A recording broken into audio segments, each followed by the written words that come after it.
ఉషోదయం ప్రేమించు కాపరి ఉషా కిరణాలు ఉదయకాలపు వాక్య ధ్యానంకు మిమ్మల్ని ఆహ్వానిస్తున్నాం. ప్రార్థన. మమ్మల్ని మిక్కిలిగా ప్రేమిస్తున్న పరలోకపు తండ్రి, ఈ ఉదయకాల సమయానికై వందనములు స్తోత్రములు చెల్లించుకుంటున్నాం. మమ్మల్ని ప్రేమించి మరి యొక్క దినమును అనుగ్రహించిన నీ ప్రేమకు స్తోత్రములు చెల్లించుకుంటున్నాం. ఈ ఉదయకాల సమయమున నీ వాక్యము చేత నాతో మా ఒక్కొక్కరితో మాట్లాడము దేవా. నీ వాక్యమును విని నీ వాక్యములను సత్యమును గ్రహించుకొని దేవా వాక్యానుసారముగా నడుచుకుండే కృపను అనుగ్రహించి ఆశీర్వదించమని దేవా ఈ ఉదయకాల సమయంలో కార్యక్రమం వీక్షిస్తున్న ప్రతి ఒక్కరిని మీ హస్తంలోకి అప్పగిస్తూ నీ దీవెనలతో నింపి నడిపించమని యేసు పరిశుద్ధ నామమున అడిగి వేడుకుంటున్నాను పరమ తండ్రి, ఆమేన్. ఈ ఉదయకాలపు వాక్య భాగము యాకోబు పత్రిక 3వ అధ్యాయము మొదటి 4 వచనములను చదువుకుందాం.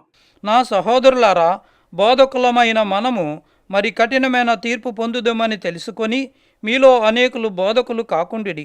అనేక విషయములలో మనమందరము తప్పిపోవచ్చున్నాము.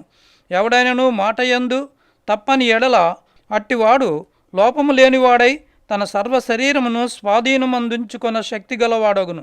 గుర్రములు మనకు లోబడుటకై నోటికి కళ్ళెం పెట్టి వాటి శరీరం అంతయు త్రిప్పుదుము కదా.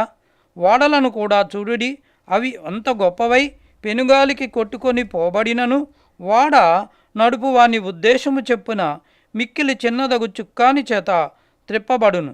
మనము చదివిన వాక్య భాగములో దేవుని కార్యములను చేయుచున్న మనము మిక్కిలి జాగ్రత్త వహించిన వారిగా ఉండాలి అని హెచ్చరిక పొందటం చూడగలము. ఒక వ్యక్తి దేవుని యొక్క కార్యములను చేయుచున్నాడు, దేవుని సన్నిధిలో ఉంటున్నాడు, దేవుని కోసం నిలబడుతున్నానని చెప్పుకునే వ్యక్తి తన యొక్క ప్రవర్తన జాగ్రత్తగా కాపాడుకోవాలి. తాను జీవిస్తున్న విధానాన్ని జాగ్రత్తగా కాపాడుకోవాలి.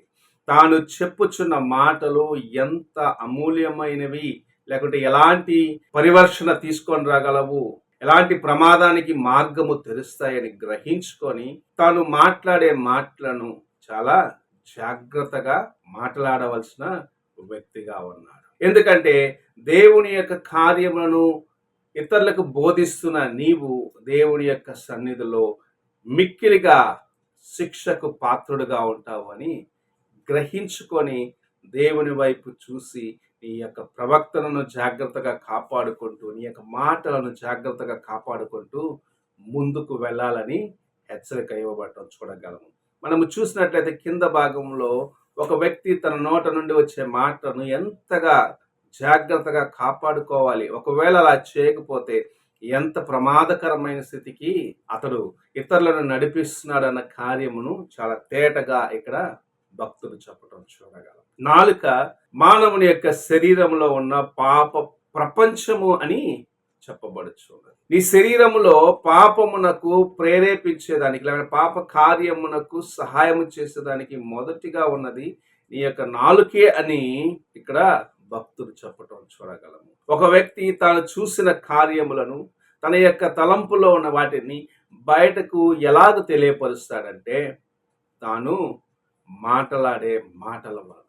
అవి అనేకులకు ఆశీర్వాదకరముగాను ఉండవచ్చు, అనేకుల యొక్క హృదయాన్ని గాయపరిచేవిగాను ఉండవచ్చు. అందుకే ఈ నోటి నుండి వచ్చే మాట, నీ యొక్క నాలుకలో నుండి బయలువెళ్ళే కార్యములు అగ్ని వంటివి అని భక్తుడు చెప్పటం చూడగలము. అవి ఒక కుటుంబాన్ని కాల్చివేయగలవు, ఒక కుటుంబాన్ని నాశనము చేయగలవు, ఒకరి జీవితాన్ని నాశనము చేయగలవు.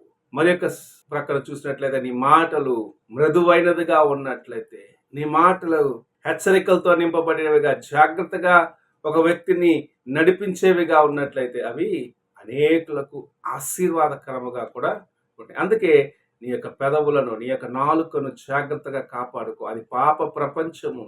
దాన్ని నీ యొక్క అదుపులో ఉన్నట్లయితే, లేకుండా నీవు దాన్ని అలవర్చుకున్నట్లయితే నీకు ధన్యత అని భక్తులు చెప్పటం చూడగలం. ఒక గొప్ప ఓడను కూడా ఎలాగైతే చుక్కాని చేత నడిపిస్తాడో ఆ ఓడ నాయకుడు, అలాగనే నీ యొక్క జీవితం లేక నీ యొక్క తలంపులన్నిటినీ నీ నోటి నుండి బయటికి తీసుకొస్తావు కనుక నీ యొక్క నోటి నుండి వచ్చే మాటను బట్టి ఇతరులు నిన్ను గుర్తిస్తారు.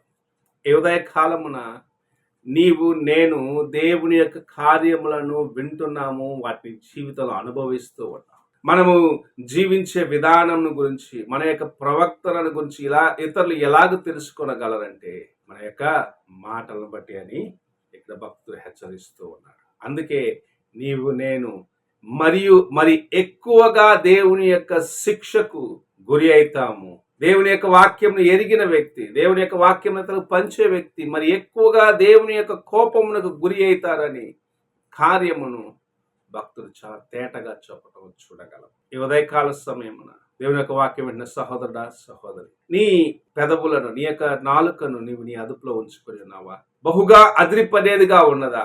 ఎక్కడ ఏమి మాట్లాడాలా అని తెలియకుండా మాట్లాడేస్తున్నావా? లేకుంటే నీకు తోచినది మాట్లాడేసి ఎదుట వాడిని గాయపరిచేసి నేను నా హృదయం ఏమి దాచిపెట్టుకోలేదు అనుకున్న రీతిగా మాట్లాడుచున్నావా? ప్రభు నీతో మాట్లాడుచు ఉన్నాడు.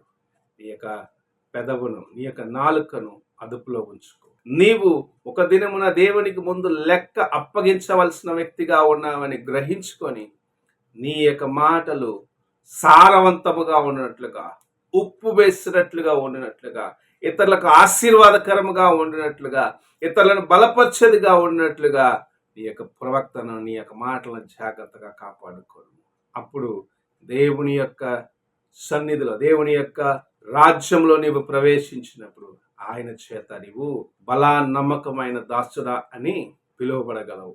లేని ఎడల నీవు చేసిన కార్యమును బట్టి నీవు ఇంకా మరి ఎక్కువగా న్యాయ తీర్పుకు గురి అవుతావని ఎలాగైతే భక్తుడైన యాకోబు చెప్పినాడు, అలాగనే నీ జీవితంలో దేవుని సన్నిధిలో ఒక దినము నీవు తల వంచుకోవలసిన స్థితికి దిగజారిపోతావు. ఈ ఉదయకాలమున ప్రభు నిన్ను హెచ్చరిస్తూ ఉన్నాడు.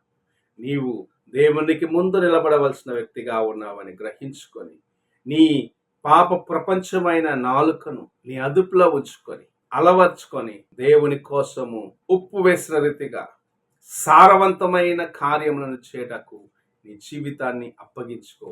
నీ యొక్క నాలుకలో ఉండి బయలుదేరి మాటలన్నీ ఆశీర్వాదకరంగా ఉండినట్లుగా నీవు దేవునికి సంపూర్ణంగా సమర్పించుకోవాలని ప్రభు ఆశిస్తూ నీతో మాట్లాడుచూ ఉన్నాడు. ఈ ఉదయకాలమున నీవెలాగున్నావో నీ హృదయాన్ని ఒకసారి పరీక్షించుకో. ప్రార్థన చేసుకుందాం. మహాగణుడా, గొప్ప దేవా, ఈ ప్రాతకాలంలో మీరు మాకు అనుగ్రహించిన హెచ్చరికలను బట్టి స్తోత్రములు చెల్లించుకుంటూ మేము న్యాయ తీర్పుకు మరి ఎక్కువగా దగ్గరగా ఉన్న మమ్మల్ని నాయన నీవు తీర్పు తీర్చినప్పుడు మేము చేసిన ప్రతి కార్యమును లెక్క అడుగుతావని గ్రహించుకొని నోటి నుండి బయలుదేరి వెళ్ళే ప్రతి మాటకు దేవా మేము లెక్క అప్పగించవలసిన వారిగా ఉన్నామని గ్రహించుకొని జాగ్రత్తగాను దేవా మెలకువతోను మేము మాట్లాడే ప్రతి మాటను నాయన మాట్లాడగలిగిన కృపను గ్రహించమని ఆశీర్వదించి నడిపించమని యేసు పరిశుద్ధ నామమున అడిగి వేడుకుంటున్నాను పరమ తండ్రి, ఆమేన్. తండ్రి అయిన దేవుని ప్రేమ, కుమారుడైన క్రీస్తు కృప, ఆదరణకర్త అయిన పరిశుద్ధాత్మక సహవాసము ఎప్పుడును ఎల్లప్పుడూ తోడై ఉండి సదాకాలము నడిపించునుగాక. ఆమేన్.